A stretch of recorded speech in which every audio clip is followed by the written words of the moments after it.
മമ്മിക്ക് നാളല്ലോ വഴക്കിട്ടിരുന്നത് ഡാഡി കെട്ടിപ്പിടിക്കാൻ. എന്റെ കാലിൽ കെട്ടിപ്പിടിച്ച് മാപ്പ് പറഞ്ഞു മോളെ, പിന്നെ എന്ത് ചെയ്യാൻ പറ്റും? ആ പോട്ടെ. ഓ, അവളുടെ ഒരു ഡാൻസും കൂത്തും. മമ്മിക്ക് ഇഷ്ടമില്ലെങ്കിൽ പിന്നെ നിന്നെ ഡാഡിയുടെ കൂടെ കിടക്കാൻ വരുന്നത്?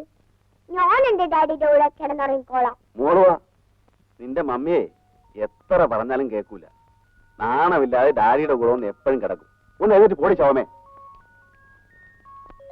ചതിക്കല്ലേ മോളെ. എന്താ ഡാഡി?